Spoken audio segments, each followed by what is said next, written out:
လောကကြီးမှာဘသူရဲ့တရားဟာကောင်းတဲ့တရားဖြစ်မလဲတဲ့သူမေးတာက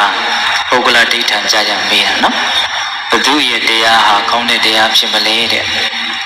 ဒီမေးခွန်းကိုအစွန်းလွတ်အောင်ဖြေနိုင်ဖို့ဆိုတာမလွယ်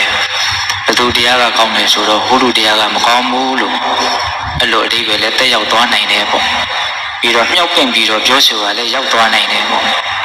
ဓမ္မမိတ်ဆွေများအားလုံးမင်္ဂလာရှိသောနေ့ရက်များကိုပိုင်ဆိုင်နိုင်ကြပါစေဓမ္မစပီ YouTube Channel မှာတရားတော်များကိုနေ့တိုင်းတင်ပေးမှာဖြစ်ပါတယ် Like and Subscribe လုပ်ရွယ်ကုသိုလ်ယူတော့ကြပါလို့မေတ္တာရခံပါတယ်ခင်ဗျာမိသားကြီးကမိဘကသိပြီးတော့အဆင်မပြေဘူးလို့ထင်တယ်နော်ဘသူတရားဟာအကောင်းဆုံးနေတဲ့ဘသူတရားဟာကောင်းစွာဟောတဲ့တရားဖြစ်မလဲတဲ့နောက်ဒုတိယဘသူရဲ့အကျင့်ဟာကောင်းတဲ့အကျင့်ဖြစ်မလဲတဲ့ဘသူတွေကျင့်နေတဲ့အကျင့်ဟာကောင်းတဲ့အကျင့်လို့ပြောလို့ရမလဲတဲ့နောက်တတိယမိခွန်းကြတော့ဘသူတွေဟာအဲ့ဒီကောင်းတဲ့အကျင့်ကိုပြည့်စုံအောင်ကျင့်သုံးပြီးတဲ့ပုဂ္ဂိုလ်တွေလို့ဆိုနိုင်မလဲတဲ့နော်အဲ့ဒါဦးဇင်းတို့ပါဠိအသုံးနှုန်းလေးတွေနဲ့မှတွဲပြီးတော့မှတ်စေခြင်းဒုက္ခတာဆိုတာသူအခါတာကောင်းစွာဟောကြားအပ်သောတရားဘုသူရဲ့တရားကောင်းစွာဟောကြားအပ်သောတရားဖြစ်တယ်လေဒုက္ခတာဖြစ်တယ်လေပေါ့နောက်သုပ္ပတိပန္နကောင်းကောင်းကျင့်တယ်ဘုသူတွေဟာကောင်းကောင်းကျင့်တဲ့ပုဂ္ဂိုလ်လို့ဆိုမလဲနော်နောက်ဒုက္ခတာမဟုတ်ဘူးနော်ဒုက္ခတာဆိုတာပြုပြီးတာသူဆိုတာကောင်းစွာပြုပြီးတဲ့သူကောင်းတဲ့အလုပ်ကိုဆုံးခန်းတိုင်ရောက်ခရီးပေါက်အောင်ပြည့်စုံအောင်ပြုပြီးသားပုဂ္ဂိုလ်ဆိုတဲ့အတိတ်ဒုက္ခတာအဲ့ဒါလိုပုဂ္ဂလဒိဋ္ဌံကြာမေးလာတဲ့မေးခွန်းကိုရှင်နန္ဒကိုရောမြတ်ကြီးဖြေဖို့အလွန်မှလည်းပဲပညာသားပါတယ်လို့ဆိုရမယ်ဘသူရဲ့တရားဟာကောင်းတဲ့တရားလေဘသူရဲ့အကျင့်ဟာကောင်းတဲ့အကျင့်လေဘယ်လိုလူဟာအဲ့ဒီအကျင့်တွေကိုအကောင်းဆုံးအပြည့်စုံဆုံးဖြစ်အောင်ရှင်းပြီးသားပုဂ္ဂိုလ်လို့ဆိုမလဲသုံးချက်နော်အဲ့ဒါကိုရှင်နန္ဒကိုရောမြတ်ကဘယ်လိုဖြေလဲဆိုတော့တခါကြီးတဲ့တင့်ကောင်ကပြန်ပေးမယ်တဲ့တင်ကြိုက်တယ်လို့ဖြေပါသူဒါတိုင်းမဖြေဘူးနော်တင့်ကောင်ကပြန်ပေးမယ်တင်ကြိုက်တယ်လို့ဖြေပါတဲ့ဟောဒီလောကကြီးမှာရှားကဆိုတဲ့ဆွဲမဲ့မှုကိုပယ်ဖို့ဒေါသဆိုတဲ့ပြစ်မှားမှုကိုပယ်ဖို့မောဟဆိုတဲ့တူရီမှုကိုပယ်ဖို့အတွက်ဟောတဲ့တရားကိုကောင်းစွာဟောတဲ့တရားလို့ဆိုမလားသို့မဟုတ်ကောင်းစွာဟောတဲ့တရားမဟုတ်ဘူးလို့ဆိုမလားတဲ့ရှားကကိုပယ်ဖို့တရားဟောတယ်ဒေါသကိုပယ်ဖို့တရားဟောတယ်မောဟကိုပယ်ဖို့တရားဟောတယ်ဆိုရင်အဲ့ဒီတရားဟောတဲ့အနေအထားကိုကောင်းစွာဟောတယ်လို့ပြောမလားမကောင်းဖြင့်ဟောတယ်လို့ပြောမလားဒါသင်ကြိုက်တယ်လို့ဖြေပါတယ်အဲ့ဒီတခါကြီးကဘယ်လိုဖြေတော့ဆိုတော့ရှင်ဘုရားအာနန္ဒာတဲ့ရှားကားကိုပယ်ဖို့ဒေါသကိုပယ်ဖို့မောဟကိုပယ်ဖို့ဟောတဲ့တရားဆိုရင်တော့အဲ့ဒါကောင်းစွာဟောတဲ့တရားလို့ပြောရမှာပါတဲ့ကောင်းပြီအဲ့လိုဆိုလို့ရှင်ဆက်ပြီးတော့မေးမယ်ဟောဒီလောကကြီးမှာရှားကားဆိုတဲ့ဆွဲမဲ့မှုကိုပယ်ရှားနိုင်ဖို့ရန်အတွက်ရှားကားပျောက်ကြောင်းတရားကိုကျင့်နေတဲ့ပုဂ္ဂိုလ်ဒေါသဆိုတဲ့မကျေနပ်မှုတွေအပြစ်မှားမှုတွေဒီဒေါသတရားတွေကိုဖျက်ချောင်းနိုင်ဖို့အတွက်ပယ်ရှားရန်အတွက်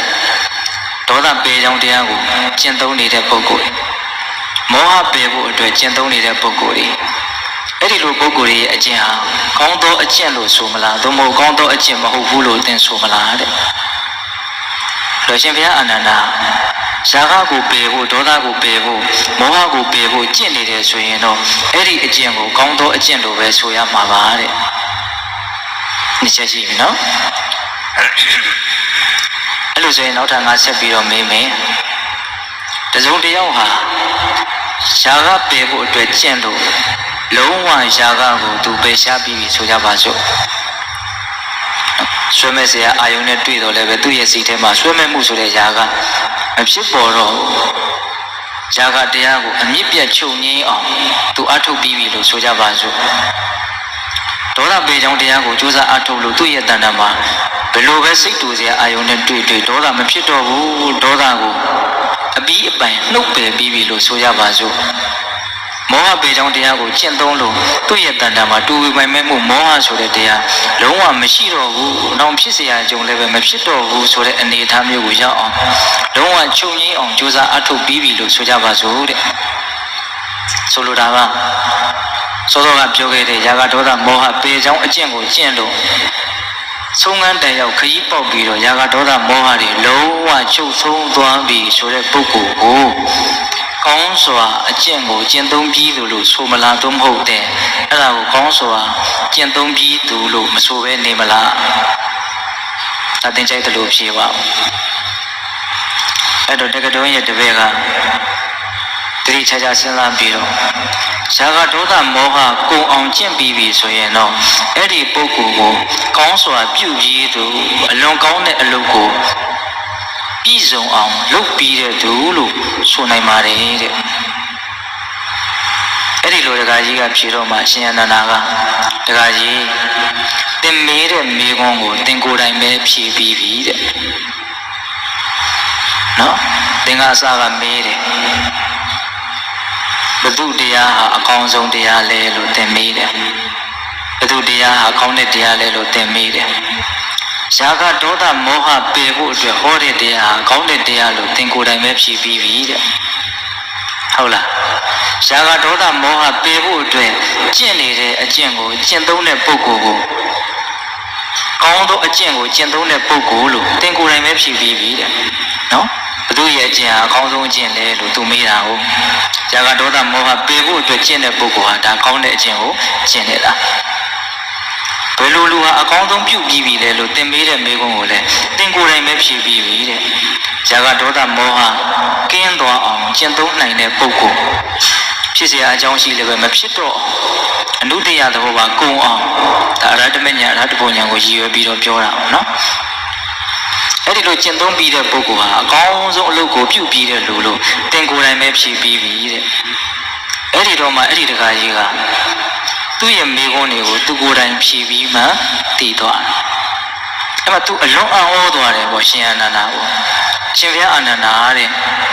အရှင်ဘုရားဟာဘယ်သူ့ကိုမှလည်းပဲမထိခိုက်စေဘဲနဲ့ကိုလည်းပဲမမြောက်ပင့်ပဲနဲ့မမြင့်တင်ပဲနဲ့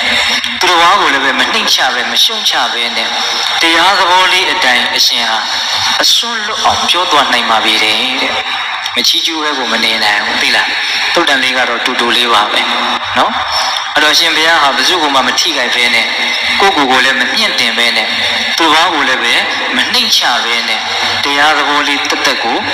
မှန်မှန်ကန်ကန်ဖြောင်းဖြောင်းတန်တန်ပြောသွားနိုင်နေတဲ့ဒီနေရာမှာပြည်သက်ပေါင်းတို့သတိထားနော်သူများရဲ့ဘာသာတရားကိုမဆိုထားနဲ့ကျုပ်တို့ဗုဒ္ဓဘာသာတွေထဲမှာတချို့ကကိုယ်ဘာသာတရားအချင်းချင်းကိုပဲသူတစ်ပါးကိုနှိမ့်ချပြီးတော့ကိုမြင့်တင်ပြီးတော့ပြောကြတာတွေမရှိဘူးလားရှိတယ်ဓမ္မဒိဋ္ဌံကြစကားပြောတတ်ဖို့ဆိုတာသိပြီးတော့မလွယ်လာဘူးပေါ့နော်ကိုရှင်အနန္ဒာကိုရမကြီးပြောသွားတာဓမ္မဒိဋ္ဌံမကြဘူးလား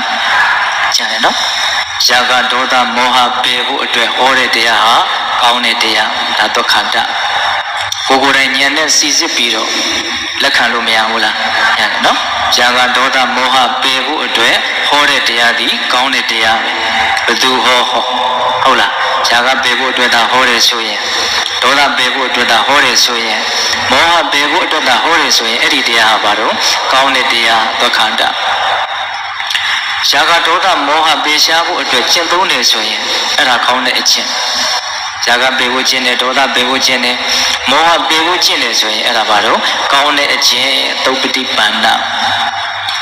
ယာဂပယ်ပြီးပြီဒေါသပယ်ပြီးပြီမောဟပယ်ပြီးပြီနောက်ထပ်တစ်ပင်ကိုတခါတည်းအမြစ်ကစားတူးပြီးတော့အမြစ်ပါမကြအောင်လှမ်းပလိုက်တယ်ဆိုရင်အဲ့ဒီထပ်ပင်ကနောက်ထပ်ပေါက်เสียအကြောင်းမရှိတော့ဘူးအဲ့လိုပဲယာဂဒေါသမောဟတွေကိုနောက်ထပ်ဖြစ်เสียအကြောင်းမရှိတော့အောင်တခါတည်းအမြစ်ပြတ်ပေရှားပြစ်နိုင်တော့အောင်အထုတ်ပြီးပြီဆိုရင်တော့အဲ့ဒါဟာတုကတအလုတ်ကိုပြီးအောင်လုပ်ပြီးတဲ့သူကောင်းစွာအလုတ်ကိုပြီးအောင်လုပ်ပြီးတဲ့သူခုတကယ်မှတို့ဦးဇင်းတို့တွေကအဲ့ဒီအလုတ်ကိုပြီးအောင်အဲ့ဒါလိုမလုပ်နိုင်ရသေးတော့မလုပ်ရသေးတော့အလုတ်ကဘယ်တော့မှပြီးတယ်ဆိုတာမရှိဘူးနော် အဲ့ဒီအလုတ်ကိုပြီးမှလောကကြီးမှာအလုတ်တကယ်ပြီးရဲ့လို့ဆိုရတယ်အဲ့ဒီအလုတ်ကိုပြီးအောင်မလုပ်ရသေးသမျှကာလပတ်လုံးပုံစံအမျိုးမျိုးအနေအထားမျိုးမျိုးအခြေအနေမျိုးမျိုးနဲ့အလုတ်တွေကိုလုပ်နေကြရလုပ်ခြင်းသည်ဖြစ်စေမလုပ်ခြင်းသည်ဖြစ်စေအလုတ်တွေကိုလုပ်နေကြရဒီဘဝတော်မှာအလုတ်အမျိုးမျိုးပုံစံအမျိုးမျိုးနဲ့လုပ်နေရတာမရှိဘူးလားရှိတယ်နောက်ဘဝတွေမှာလည်းပဲဒါကံပြစ်ချတဲ့နေရာမှာကံစီမံတယ်လို့တရားမတို့ဦးဇင်းတို့တွေကအလုံးမျိုးစုံကိုလုပ်ကြရမှာဘာဖြစ်လို့အလုပ်တွေကိုဆက်ပြီးတော့လုပ်ချင်သည်ဖြစ်စေလုပ်ချင်သည်ဖြစ်စေလုပ်နေကြရတယ်လေလို့မေးရင်အလုပ်ကိုပြီးအောင်လုပ်မထားလို့ဟုတ်လားအလုပ်တကယ်ပြီးတယ်ဆိုတာဇာကဒေါသမောဟကုန်အောင်ကျင့်ပြီးမှအလုပ်တကယ်ပြီးတာပါဇာကဒေါသမောဟမကုန်သေးဘူးဆိုရင်ဘဝတစ်ခုခုမှဆက်ပြီးတော့ဖြစ်ရလိမ့်မယ်ဖြစ်တဲ့ဘဝတိုင်းမှာအဲ့ဒီဘဝနဲ့တန်တဲ့အလုပ်ကိုလုပ်ရလိမ့်မယ်ဟုတ်ရဲ့လားဒါကြောင့်ကောင်းစွာအလုပ်ကိုလုပ်ပြီးသူဆိုတာဘယ်သူလဲလို့မေးရင်ဇာကဒေါသမောဟကုန်ခံပြီးသူအလွန်တရာမှဓမ္မတိထံကျတဲ့ရှင်အနန္ဒကိုရောမြတ်ရဲ့အဖြေဒါသူကိုယ်တိုင်ဖြေလိုက်တာတော့မဟုတ်ဘူးနော်တဖန်မေးတဲ့မေးခွန်းနဲ့အဖြေကိုရသွားစေတာဘယ်လောက်ပညာသားပါဘုသူဘာသာတရားကိုမှဘုသူအယူဝါဒကိုမှမထိခိုက်ဘူးဘုသူဘာသာတရားဘုသူအယူဝါဒကိုမှလည်းမချီးမြှောက်ဘူးမမြောက်ပင်ဘူးလမ်းကြောင်းလေးတဲ့တဲ့သွားတာဟုတ်ရဲ့လားဒါကြောင့်ပြေတော့ပေါင်းတော်အောင်တို့ဒီကနေ့တရားလေးကတူပေမဲ့လို့တမျိုးတစ်ပါးသာမှတ်သားစရာကောင်းတယ်ပေါ့နော်ဇာကဒေါသမောဟကုန်ဖို့ဟောတယ်ဆိုရင်ဒါဒုက္ခတကောင်းသောတရားပါဇာကဒေါသမောဟကုန်ဖို့ကျင့်တယ်ဆိုရင်ဒါသုပ္ပတိပန္နကောင်းသောအခြင်းပါဇာကဒေါသမောဟကုန်သွားပြီဆိုရင်တော့ဒါကောင်းစွာလုပ်ပြီးသူလို့ဆိုရမှာပါဒုက္ခတဟုတ်ရဲ့လားဒုက္ခတရဲ့သုပ္ပတိပန္နရဲ့ဒုက္ခတရဲ့သုံးချက်နော်ဒီနေရာမှာဦးဇင်းတို့ဆက်ပြီးတော့ပြောရရှိတာကဒီဇာကဒေါသမောဟမှာဘလို့အပြစ်တွေရှိသလဲဒီဇာကဒေါသမောဟကိုကုန်ဖို့အတွက်ဘလို့ကျင့်သုံးရမလဲဆိုတဲ့အချက်ပေါ့အဲ့ဒါကိုလည်းပဲဦးဇင်းတို့ရှင်နန္ဒကိုရောမြတ်ရဲ့အဖြေနဲ့လည်းပြောသွားဖို့ရှိပါတယ်ဒီသုတ်တန်ရဲ့ရှင်းနာမှာဦးဇင်းတို့သန္ဓသုတ်တန်ဆိုပြီးတော့နာမည်တက်ထားတဲ့သုတ်တန်လေးတစ်ခုရှိတယ်သန္ဓဆိုတာကရှင်နန္ဒကိုရောမြတ်ကိုမေးခွန်းမေးတဲ့ပရပိုက်ရဲ့နာမည်ပါအဲ့ဒါရှင်နန္ဒကိုရောမြတ်ဇေတဝန်ကျောင်းမှာနေတော်မူတော့ကအဲ့ဒီသန္ဓလို့အမည်ရတဲ့ပရပိုက်တယောက်ရှင်နန္ဒစီကိုရောက်လာတယ်ရောက်လာပြီးတော့ဗာမေးလဲဆိုတော့အရှင်ဘုရားတဲ့အရှင်ဘုရားတို့လည်းဇာကဒေါသမောဟပယ်ဖို့အတွက်ပြည့်ညတ်ပါသလားတဲ့ပြည့်ညတ်ပါသလားဆိုတာဟောပြောပါသလားလို့ဒါအရက်သုံးနဲ့ဆိုရင်တော့အဲ့လိုပြောရမယ်ပေါ့အရှင်ဘုရားတို့လည်းဇာကကိုပယ်ဖို့ဒေါသကိုပယ်ဖို့မောဟကိုပယ်ဖို့ပြည့်ညတ်ပါသလားဇာကဒေါသမောဟပယ်ဖို့ဟောကြားပါသလားလို့ပြောတာပါအဲ့လိုမေးတာအရှင်ဘုရားတို့လည်းဆိုတော့ကျန်တဲ့လူတွေကလည်းပဲဇာကဒေါသမောဟပယ်ဖို့ပြောနေတယ်ဆိုတဲ့အဓိပ္ပာယ်မျိုးသူစကားလေးကတက်ရောက်တယ်နော်အဲ့ဒါကိုရှင်နန္ဒာကဘယ်လိုဖြေတော့ဆိုတော့ငါတို့ဒီတာဇာကဒေါသမောဟပယ်ဖို့ပြည့်ညတ်တယ်ဒါကသူကဒီပြင်လူတွေရဲ့ဇာကဒေါသမောဟပယ်ဖို့ပြောတဲ့စကားတွေဟာတို့ပြောတဲ့ဇာကဒေါသမောဟပယ်ဖို့တို့ပြောတဲ့စကားလောက်မပြည့်စုံဘူးလို့လည်းပဲဆိုလိုရရောက်တယ်ငါတို့ဒီတာဇာကဒေါသမောဟပယ်ဖို့ပြည့်ညတ်တယ်တဲ့ဟိုကအရှင်ဘုရားတို့လည်းပဲအဲ့ဒါလိုပြည့်ညတ်သလားဆိုတော့သူကဖြေတာကငါတို့ဒီတာဒါလေးကိုလည်းပဲဦးဇင်းကသတိထားမိတယ်ပေါ့ဟုတ်လားအဲ့တော့တကယ်တမ်းကဦးဇင်းတို့ရဲ့သာသနာတော်မြတ်မှာသာလဲဇာကဒေါသမောဟပယ်ဖို့အတွက်ပြည့်စုံတဲ့အကျင့်ရှိတာဇာကဒေါသမောဟနဲ့ပတ်သက်ပြီးတော့ပြည့်စုံတဲ့ဟောပြောချက်ရှိတာဘယ်အယူဝါဒကိုပဲလေ့လာဒီဇာကဒေါသမောဟနဲ့ပတ်သက်ပြီးတော့ဦးဇင်းတို့ရဲ့ဘာသာတရားမှာတော့ကြည်ကြဲပြန့်ပြန့်လေးလေးနက်နက်ဆိုင်ပြောထားတာမရှိဘူးဟုတ်လားအဲ့ဒီချက်နဲ့ပတ်သက်ပြီးတော့ဦးဇင်းတို့ပြောနေရတယ်တော်တော်များများရှိတယ်ဒီဇာကဒေါသမောဟနဲ့ပတ်သက်ပြီးတော့တခြားသောအယူဝါဒရှိတဲ့ပုဂ္ဂိုလ်တွေဟာဇာကဒေါသမောဟနဲ့ပတ်သက်ပြီးတော့မြတ်စွာဘုရားလောက်မသိဘူးမြတ်စွာဘုရားရဲ့တပိတာဝကတွေလောက်နားမလည်ဘူးဆိုတဲ့အချက်နဲ့ပတ်သက်ပြီးတော့မြတ်စွာဘုရားကိုယ်တော်တိုင်ဟောထားတာရှိခုဒီမှာသန္ဓပရပိုက်ကအရှင်ဘုရားတို့လည်းဇာကဒေါသမောဟပယ်ဖို့ပြည့်ညတ်ပါသလားဆိုတော့ရှင်အနန္ဒာကပါတယ်တော့ငါတို့ဒီသာဇာကဒေါသမောဟကိုပယ်ဖို့ပြည့်ညတ်တယ်တဲ့ဟ ဟောတယ်ပေါ့အဲ့ဒီလိုဖြေတဲ့အခါကျတော့သာသပရမိတ်ကဘာဆက်ပြီးတော့ဆိုတော့အရှင်ဘုရား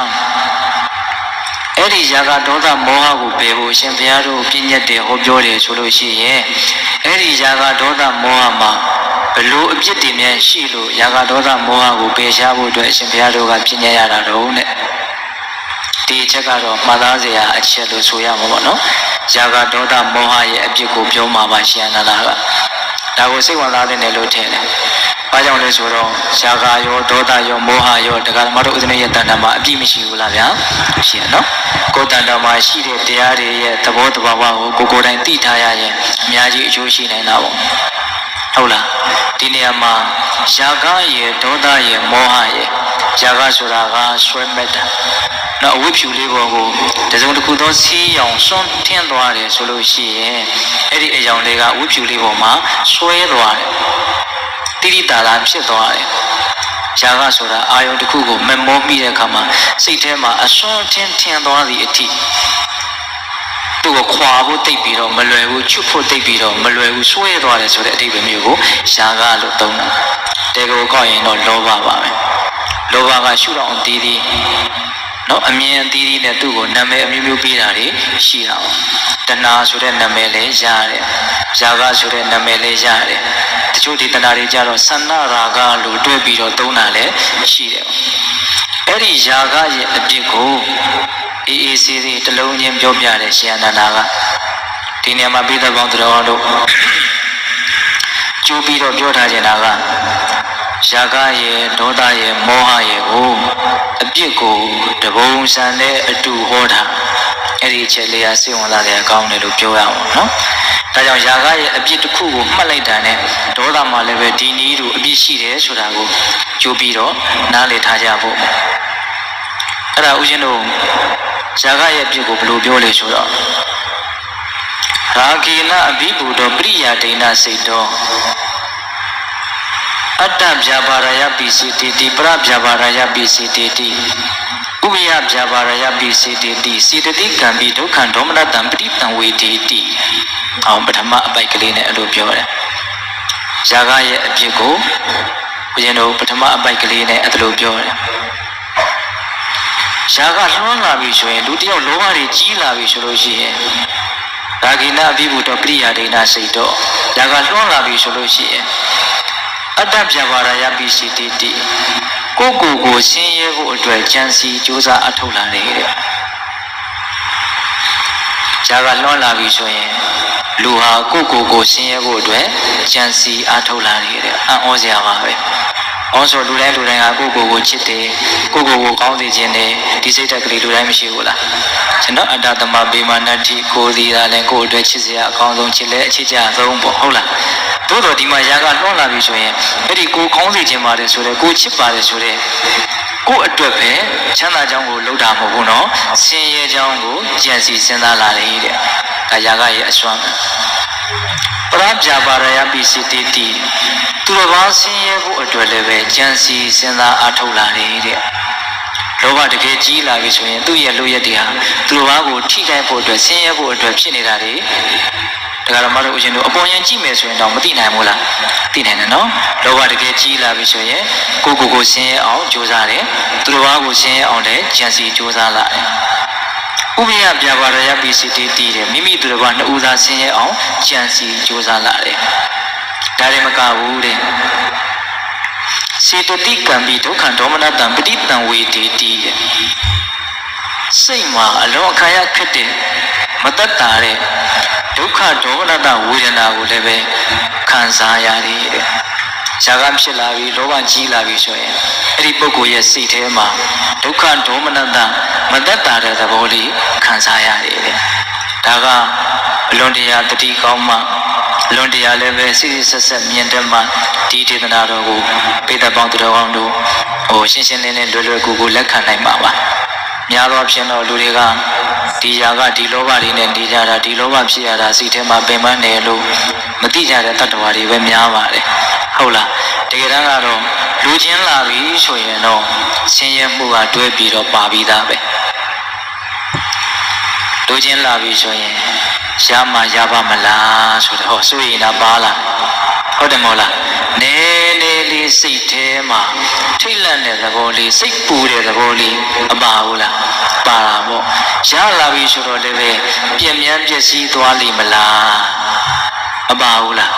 But I know the Galamarujino, Loban and Petu Etali, the Miakala Balu, Di Loba Mamatare Kanzaje, Bagubari. Bulone Kanzaje, she go she did, Kotira Madira the Kana. Hola, Tajam Yoswabiaga, Shaga Lola Vishoy, Tagaleve, G. Pilavish, and a Butida Mebo. Hola, the case remember, no mem Shilavi, or do don't know Taragasa, Ragina Abibu, the Priadina Sito. Or Ragina Abibudo, Yaga two was one more time, Priya Dina Sito, say to Kulongo, the Yaga, one more thing to be to shoot at it.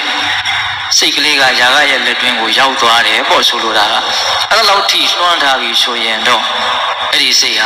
below Mantatanta Shiroma, Maudo, Soyimu, Changchamu, Tomtamune, to Ambulong, Mupsurao, the Java Makanzaya Bula, Tanzayabe. Takoye say a Jao, Google and Tio, Kurujuza Antonita Kama, Bubiro, Tinsha, Melo Timar. The zone who Ayoya Boma, Lambiro, Tweta like Dane, Memo like Dane, Amatian, Swellam like Dane, Sitema, Kayakade Shurago, Nale, Naimare, Hola, Tajam Yaswabiaga, Sitati can be Dokan Domina Damtitan with a tea, Jaga Lola Vision, Sitema, Kayakade, Doka Domina Dabo, Kanzaya Lake. Adaga Patama by Green and Jora, no? Jaga Lola Vishoye, Coco Sievo, Travago Sievo, Nauza Sievo, Jansi Josa Lade, Sitema Leve, Kayakade, Doka Domina Dabu, Kanzayale, that the bike. Now the bike of Babio Solo. Ragina Abibu, the Priya Dina Sito. Kayina do 3 dance ready, Wasaya do 3 dance ready, Manata do 3 dance ready. Jaga Lola Visoloshi, Eddie Bogoha. Kone leve Macauna Revo, Lomidate. No leve Mahuda Revo, Piomidate. Sane leve Matentona Revo, Juniana Revo, to immediate. To the right table, don't you meet at the Lusura. The Gelura Yaga would be an emission, Eddie to the right here, don't use your job, Shio. The Gelura Yaga would be an emission, sort of a Jogado, Coco Sievo, Trubago Sievo, Abazo Sievo, Chances Josadia, Mishio, Sitema, Kayaka Doka Domina Dabu, Kaya Kanzaya Ziale, Melo. Not a little bit, Sanjimbe and Nene. The current Nale Babu Lure, no? Jaga di Lobi Sides, Yagamishi Uso and Dilo Obie, Mishiu Sorao. But not the dia by name, Yaswapia Basep Jolo. Yaswapia Luroja, Siana Basep Jolo. Ragina Abibu, the Priya Dina Sito. Atatambi Yatabudan Nabzanadi, but Atambi Yatabudan Nabzanadi, Ubiatambi Yatabudan Nabzanadi. Jaga Lona Visoloshi, Eddie Bogoa, Atatambi, Mimi, Josiwa, will have Yatabudan Hudi Dai Mandi Dai, Nabzanadi, Madina no. The Geswalambu Aji Lavishoye, go to a Jew, the Geshime Yago, Mamanganga, Madina no. To a Joshi Mari Guleve, Madina no wood, Baratambi Yatabudan Nabzanadi, Hola, Ubia Tambi Yatabudan Nabzanadi, Mimi to the one, Udado, a Joshi Wabu, Mamanganga, Madina no wood, Nozagavai and a pine of Jorado, Tom by Ojaga Abjeko, Dona Abjeko Levity time Jorava, Tamaso me would go to little Kushi, Jaga Abjeko Joreneama, Fabio Soro. Dijaga Shilavi solution, Jaga the Bodia, Tua, Chow Chillo, Subjore, Jaga Swanta Dilo, Sojavazo. No, Fabio Taro Soro. Anta Karana, Asaku Karana, Amyana Karana, Binyani Rorika, Wika da Bakika, Anivana Tamudanika. Chow Mu Jotare. A swimmer Yaga, Swan Yitati, open a mubore, Chow Mu Jore. But I'm at the Muga Baron Soro. Anta Karana Kanyan will put a day. Nyan Kandwa Patiro, Womiano. Hola, Anta Karana, Kandwa. အစခုကရဏတိတက်မြင်တတ်တဲ့ဉာဏ်ပညာမျက်စိကိုမပြုတ်တတ်ဘူးတဲ့ဇာကလွှမ်းလာလို့ဆိုလို့ရှိရင်တိတက်တဲ့သဘောကိုသူကဖြစ်အောင်လုပ်မှာမဟုတ်ဒါကသူကမြတ်စွာဘုရားရဲ့အလိုတော်ကြောင့်ဒီဒေသနာကမြတ်စွာဘုရားလည်းဒီတိုင်းဟောထားတာပါဒီနေရာမှာတော့ရှင်အနန္ဒာပြောတာကိုပဲဦးဇင်းကပြောပြတာနော်သူကဆိုလိုချက်အတိပ္ပယ်တစ်ခုကိုဟောရအမျိုးမျိုးနဲ့စကလုံးအမျိုးမျိုးနဲ့နော်တချို့ကျတော့အတိပ္ပယ်အမျိုးမျိုးနဲ့သိအောင်ထင်ရှားအောင်ပြောပြတာပို့ပြီးတော့ဉာဏ်ပညာအသိဉာဏ်ကိုဖြစ်ပေါ်သွားစေတယ်ပေါ့ဟိုလိုလေးလက်ပြောတယ်ဒီလိုလေးလက်ပြောတယ်ဒီလိုနဲ့သဘောမပေါက်ရင်ဟိုအလုံးနဲ့သဘောပေါက်သွားမယ်အဲ့လိုရှိသေးတာနော်ဆိုလိုတာကတော့သူကဉာဏ်ပညာကိုကန့်သွားစေတယ်ဉာဏ်ကွယ်သွားစေတယ်ဒါကိုပဲသူကဟောရအမျိုးမျိုးနဲ့ပြောတာအန္တကရဏကံဉင်းကိုပြုတတ်တယ်အစခုကရဏမြင်တတ်တဲ့မျက်စိကိုမပြုတတ်ဘူးအညာနာကရဏမတိမှုကိုသာလည်းပြုတတ်တယ်ဟောလာပြန်ပြီနော်အညာနာကရဏမတိမှုကိုသာပြုတတ်တယ်ဉာဏ်ကိုမပြုတတ်ဘူးတိမှုကိုမပြုတတ်ဘူးပညာနိရောဓိကအတိဉာဏ်ပညာကိုချုပ်ပြောက်သွားစေတယ်ဉာဏ်ပညာကိုချုပ်ပြောက်သွားစေတယ်ဆိုတော့ရှိပြီးသားလေးကုန်သွားတယ်ဆိုတဲ့အတိပ္ပယ်လို့နားလည်လို့မရဘူးလားဆိုလိုတာကပင်ကိုယ်ကဉာဏ်လေးဖြစ်နေတယ်အဲ့ဒီຢာကဖြစ်လာတာနဲ့စောစောကဖြစ်နေတဲ့ဉာဏ်ဟာကုန်သွားရောဉာဏ်ပညာကိုချုပ်ပြောက်သွားစေတယ်ဆိုတဲ့အတိပ္ပယ်နော်ပညာနိရောဓိကဝိကာတပက္ခိကဝိကာတပက္ခိကဆိုတာဆင်းရဲပင်ပန်းတဲ့အဖို့ရှိတယ်တဲ့ဆိုလိုတာကຢာကဖြစ်လာပြီဆိုလို့ရှိရင်ဆင်းရဲသွားဖို့ပင်ပန်းသွားဖို့သိကြတယ်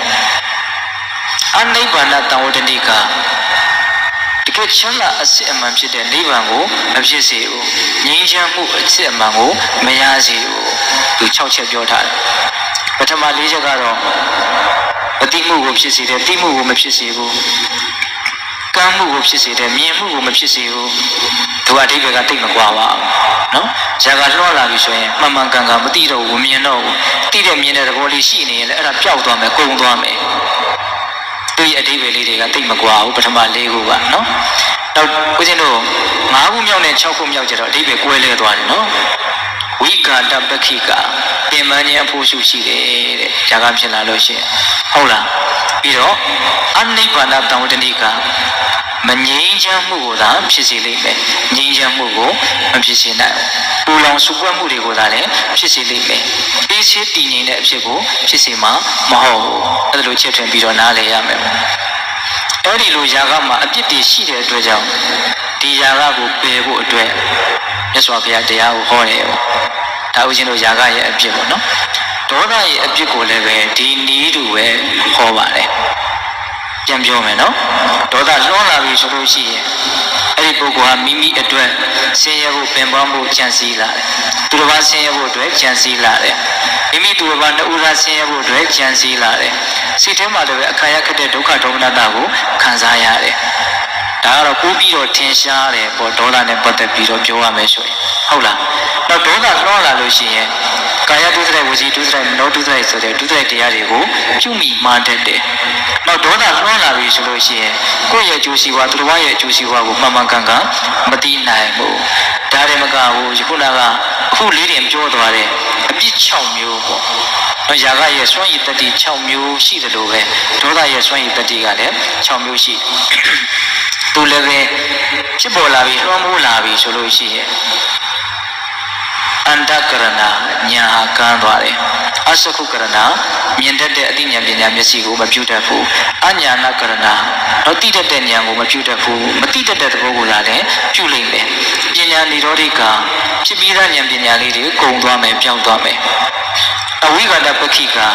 အလွန်တရာဆင်းရဲပင်ပန်းတဲ့အဖို့စုရှိတယ်အနိဗ္ဗာန်တံဝတ္တနိကမငြိမ်းချမ်းခြင်းကိုသာဖြစ်စေတယ်ငြိမ်းချမ်းခြင်းကိုမဖြစ်စေဘူးဒါဒေါသရဲ့အဖြစ်မောဟရဲ့အဖြစ်ကိုလည်းပဲအဲ့ဒီတိုင်းပဲပြောပါတယ်ຢာကဒေါသမောဟတို့မှာဘယ်လိုအဖြစ်တွေရှိလို့ຢာကဒေါသမောဟပယ်ဖို့အရှင်တို့ကပြည့်ညက်ရတာတော့ဟောပြောရတာတော့လို့မေးလို့ရှင်အနန္ဒာကမြတ်စွာဘုရားရဲ့အလိုတော်ကြားအဲ့ဒီတိုင်းဖြေလိုက်တော့အဲ့လိုဖြေတဲ့အခါကျတော့သန္တာပရမိတ်ကဘာဆက်ပြီးတော့ဆိုတော့အရှင်ဘုရားအနန္ဒာတဲ့အဲ့လိုဆိုရင်ဒီလိုအပြစ်တွေရှိတဲ့ຢာကဒေါသမောဟကုန်ဖို့အတွက်ကျင့်သုံးရမယ့်အကျင့်နီလန်းများရှိသလားဘယ်လိုကျင့်သုံးမှဒီຢာကဒေါသမောဟတွေကုန်မလဲပေါ့ လို့ရှင်အနန္ဒာကရှိတယ်တဲ့ဒီရာဂဒေါသမောဟကုန်ဖို့အတွက်အကျင့်ရှိတယ်အဲ့ဒီအကျင့်ကတော့အင်မတန်ဖြူရှင်တန်ရှင်းတဲ့မဂ်ကင်၈ပါးပဲတဲ့ရာဂဒေါသမောဟကုန်ဖို့အတွက်ကျင့်သုံးရမယ့်လမ်းစဉ်ကဘာတဲ့တော့မဂ်ကင်၈ပါးမဂ်ကင်၈ပါးမှာဦးဇင်းတို့ဘေးသားပေါင်းတော်ကောင်းတို့အလုံးရှိတွက်နိုင်ကြပြီးသားဖြစ်မှာပါဟုတ်လားတမ္မာဒိဋ္ဌိမှန်ကန်တဲ့အမြင်တမ္မာသင်္ကပ္ပမှန်ကန်တဲ့အကြံအစီအတွေးပေါ့နော်ဒါကပညာမဂ်ကင်2ပါးပေါ့မှန်ကန်တဲ့အတွေးမှန်ကန်တဲ့စဉ်းစားချက်မှန်ကန်တဲ့ဆင်ခြင်ချက်ဒါတွေရှိမယ်ဆိုရင်တမ္မာဒိဋ္ဌိမှန်ကန်တဲ့အမြင်ဆိုတာကိုအကျိုးကျေးဇူးပြုနိုင်တယ်မှန်ကန်တဲ့အမြင်ဆိုတာရှိမယ်ဆိုရင်မှန်ကန်တဲ့အတွေးဆိုတာလည်းရှိနိုင်တယ်တစ်ခုနဲ့တစ်ခုနဲ့ကအကြောင်းအကျိုးဆက်ဆက်ပြီးတော့တစ်ခုကိုတစ်ခုအားပြုနော်ဘယ်လိုတချို့ပစ္စည်းတွေကအကုန်လုံးရှုလိုက်မှစွန့်ရည်ဆိုတာထွက်လာတစ်ခုချင်းမှစွန့်ရည်ဆိုတာသိပြီးတော့မရှိအကုန်လုံးပေါင်းလိုက်တဲ့အခါမှာစွန့်ရည်တတိဆိုတာထွက်လာဆိုကြပါစို့မော်တော်ကားတစ်စင်းမှာဘိန်းတစ်ခုတည်းနဲ့လဲလို့သွားလို့ဖြစ်တာမဟုတ်အင်ဂျင်တစ်ခုတည်းနဲ့သွားလို့ဖြစ်တာမဟုတ်ဘယ်ဟာလေးကအရေးကြီးတယ်ဘယ်ဟာလေးကတိတ်အရေးမကြီးဘူးလို့တောင်ပြောလို့မရဟုတ်လားအကုန်လုံးညီညီညွတ်ညွတ်နဲ့စုစည်းလိုက်တဲ့အခါကျတော့မှဒါကအသုံးဝင်သွားတယ်ဆိုတဲ့အတိတ်ပဲဒါကဥမာတင်စားပြီးတော့ပြောတာပါဟုတ်ရဲ့လားခုဒီမှာလည်းပဲတမ္မာဒိဋ္ဌိတမ္မာသင်္ကပ္ပမှန်ကန်တဲ့အမြင်ရှိရမယ်မှန်ကန်တဲ့အတွေးအကြံရှိရမယ်ဒါပါလေပညာမဂ်ကင်2ပါးနောက်ရှင်တို့သီလမဂ်ကင်3ပါးတမ္မာဝါစာတမ္မာကမ္မန္တတမ္မာအာဇီဝမှန်ကန်တဲ့စကားရှိရမယ်မှန်ကန်တဲ့အလုပ်ရှိရမယ်မှန်ကန်တဲ့အသက်မွေးဝမ်းကြောင်းမှုရှိရမယ်ဒါကိုချက်ပြီးတော့ပြောမှဆိုရင်တရားရှိသွားမယ်နော်ဒါပါတော့သီလမဂ်ကင်3ပါးနောက်တမာရီမဂ်ကင်3ပါးတမ္မာဝါယမတမ္မာတတိတမ္မာသမာဓိမှန်ကန်တဲ့အာထုံမှုမှန်ကန်တဲ့တတိမှန်ကန်တဲ့သမာဓိအခုဘေးသက်ပေါင်းသူတော်ကောင်းတို့သတိပဋ္ဌာန်ဒေသနာတော်နီးနဲ့အညီမိမိခန္ဓာမှာဖြစ်နေတဲ့သဘာဝတရားတွေကိုဖြစ်တိုင်းတိနေအောင်ကြိုးစားအထောက်နေတဲ့ဆိုတာတမ္မာတတိခေါင်းဆောင်ပြီးတော့ကိုယ်ကအထောက်ဟုတ်လားအဲ့ဒီတမ္မာတတိကလေးစဉ်စမပြတ်ဖြစ်နေဖို့အတွက်တမ္မာဝါယမဆိုတဲ့ထောက်ပံ့မှုမပါဘဲနဲ့မဖြစ်ဘူးဟုတ်လားအဲ့ဒီအချိန်မှာအာယုံပေါ်မှာကိုယ့်ရဲ့စိတ်ကလေးကတည်ငြိမ်နေဆိုတဲ့တမ္မာတမာတိကိုမပါဘူးလားပါနော်တတိရဲ့ဝရိယရဲ့တမာတိရဲ့ဟုတ်လားအလုံးလုံးနေတာငါကတရားအထုနေတယ်သူကတရားအထုနေတယ်လို့ပြောလို့ရှိရင်ပရမတ္ထသဘောအရအဲ့လိုပြောလို့မရတရားအထုနေတဲ့သူဆိုတာမရှိဘူးတရားအထုနေတဲ့သဘောပဲရှိသဘာဝတရားတွေကသဘာဝတရားတွေကိုပြန်ပြီးတော့သိအောင်မြင်အောင်ကြိုးစားနေတဲ့သဘောလို့အဲ့လိုပြောမှသာလေမမှန်ကန်ပြောရရောက်မယ်ပေါ့ပရမတ္ထအနေနဲ့ပြောမယ်ဆိုလို့ရှိနော်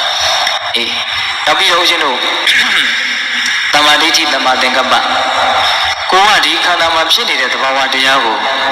နော်တတိယဝရိယရဲ့တမာတိရဲ့ဖြစ်အောင်ကြိုးစားနေတဲ့အခါမှာဒီသဘာဝတရားတွေဟာအခုပဲဖြစ်ပေါ်လာတယ်အခုပဲမရှိတော့နောက်ထပ်ဖြစ်တာကိုထပ်ပြီးတော့သိတယ်တတိနဲ့အာယုံဆိုင်တော့သိတယ်ပေါ့နောက်ထပ်ဖြစ်တာကိုထပ်ပြီးတော့သိတယ်နောက်ထပ်ဖြစ်တာတွေကိုသိလိုက်တိုင်းအရင်ဖြစ်ခဲ့တာတွေဟာမရှိတော့ဘူးဆိုတာကိုမသိနိုင်ဘူးလားသိနိုင်တယ်ဒါကအပေါ်ယံကလေးဦးဇင်းတို့အကြံမြင်ကလေးခက်ကြဲတရားအမထုတ်တဲ့လူတောင်မှဒီလိုရှင်းပြလို့ရှိရင်ဒီယုတ်တဲ့နန္တတွေဟာဒလဇတ်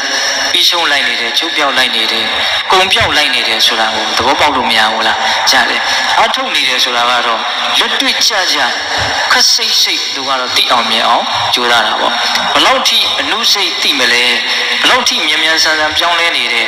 ဖြစ်ပေါ်ပြောက်ပြက်နေတဲ့ဒီယုတ်တဲ့နန္တတွေရဲ့အကြောင်းကိုကောင်းသိမလဲဆိုတာကတော့ကိုယ့်ရဲ့တတိဘလောက်အဆက်မပြတ်စိုက်နိုင်မလဲကိုယ့်ရဲ့လုံလဝရိယကိုယ့်ရဲ့တမာတိဘလောက်ထက်သန်တယ်လဲဒါဝမမူတည်ပြီးတော့ကိုယ့်ရဲ့သိမြင်မှုဉာဏ်ပညာအကြီးအသေးဟာကွာသွားနိုင်တယ်ဟုတ်လားအဲ့ဒီမှာဒီယုံနံတို့ရဲ့မမြဲတဲ့အနိစ္စလက္ခဏာဆင်းရဲတဲ့ဒုက္ခလက္ခဏာအနိတ္တရမရှိတဲ့အနတ္တလက္ခဏာဒါတွေကိုသိပြီးမြင်ပြီဆိုရင်ဒါတမာတိဋ္ဌိမဲ့ခင်လို့မဆိုဘူးလားဆိုတယ်အဲ့ဒါကိုသိဖို့မြင်ဖို့အတွက်ကျန်စီစဉ်းစားရတယ်ဆိုတာဘာကူပါတယ်ဟုတ်လားဒါလေးကဒီလိုဖြစ်သွားတာကိုဟုတ်သားပဲခုပဲဖြစ်ပေါ်တယ်ခုပဲမရှိတော့ဘူးသူ့မှာဆင်ញင်သုံးသက်တဲ့ဉာဏ်ကမပါဘူးလားပါတယ်နော်အဲ့ဒါပါတော့တမ္မာသင်္ကပ္ပနော်တမ္မာသင်္ကပ္ပရဲ့အ အနေအထားလေးကများသောအားဖြင့်လူတွေရဲ့ဉာဏ်ထဲမှာပျောက်ကွယ်နေတတ်တယ်တမသင်္ကပ္ပရဲ့အရေးပါမှုကိုသိပြီးတော့တတိမထားမိပဲနေမှာဆိုလို့ပြောတာတော့တမာဒိဋ္ဌိပဲများသောအားဖြင့်ဥစားပေးပြီးတော့ပြောကြတာဒါကလည်းပဲဥစားပေးမယ်ဆိုရင်လည်းပြီးတော့ပြီးကျင်စရာပါပဲဟောဆိုသူကခေါင်းဆောင်အစစရအမြင်မှန်ကိုအခြေခံမှသာလေကျန်တာတွေကအကုန်လိုက်ပြီးတော့မှန်နိုင်တာ哦အမြင်မမှန်မဲနဲ့အတွေးမမှန်နိုင်ဘူးအမြင်မမှန်မဲနဲ့အလုပ်တွေမမှန်နိုင်ဘူးအပြောတွေမမှန်နိုင်ဘူးဟုတ်လားအဲ့လိုမျိုးပေးတဲ့ပေါင်းသူတော်ကောင်းတို့မဂ္ဂင်၈ပါးနဲ့ပတ်သက်ပြီးတော့အကြံဉာဏ်ဒီလောက်တော့နားလည်ထားဖို့မလိုဘူးလားလို့လေအဲ့ဒီမဂ္ဂင်၈ပါးဒီပင်လေခုနကပြောခဲ့တဲ့ဇာကဒေါသမောဟတို့ကုန်ခန်းဖို့အတွက်ရှင်းသုံးရမယ်နီလန်းလျှောက်လှမ်းရမယ်လမ်းကြောင်းလို့အရှင်အနန္ဒကိုရောမြတ်ကဟောတယ်တော့ဒီနေရာမှာပြည့်တဲ့ပေါင်းသူတော်ကောင်းတို့တတိပဋ္ဌာန်ဘာဝနာကိုပွားများခြင်းဒီမဂ္ဂင်ကိုပွားများရာရောက်မရောက်ဆိုတာလေးကိုစောစောကပြောလိုက်တာထဲမှာသဘောပေါက်သွားမယ်လို့ဦးဇင်းထင်ပါတယ်နော်ဒေသနာတွေဆိုတာကဟောရတာအမျိုးမျိုးနဲ့ဟောပြီးမယ်လို့တကယ်အလုပ်လုပ်ပြီဆိုတော့အကုန်လုံးဟာအကျုံးဝင်တယ်ဟုတ်တယ်မဟုတ်လားအကုန်လုံးကဘာဖြစ်နေတော့အကျုံးဝင်တယ်တတိပဋ္ဌာန်တရားကိုပွားများလို့ရှိရင်တဲ့မြတ်စွာဘုရားကတမ္ပပဒံတရား၄ပါးဣတိပတ်၄ပါးဘုံ၅ပါးဣန္ဒြေ၅ပါးဘုဇင်9ပါးမဂ္ဂင်10ပါးအကုန်လုံးမိမိတန်တံမှာပြည့်စုံလာလိမ့်မယ်တဲ့ဒါရဲ့ဟောထားတာရှိရနော်ဘုရင်တို့တတိပဋ္ဌာန်တန်ယုံမှာအာကာသတုတ်တံဆိုပြီးတော့မြတ်စွာဘုရားဟောတာအထက်မိုးကောင်းငင်မှာလေမျိုးစုံတိုက်ခတ်တယ်တောင်လေမြောက်လေရှေးလေနောက်လေလေချမ်းလေနုဟုတ်လားလေဘူးလေအေးအမျိုးမျိုးသောလေတွေဟာအထက်မိုးကောင်းငင်မှာတိုက်ခတ်နေတာရှိမြင့်သွားလေမျိုးစုံလေဆိုတဲ့အဓိပ္ပာယ်ပေါ့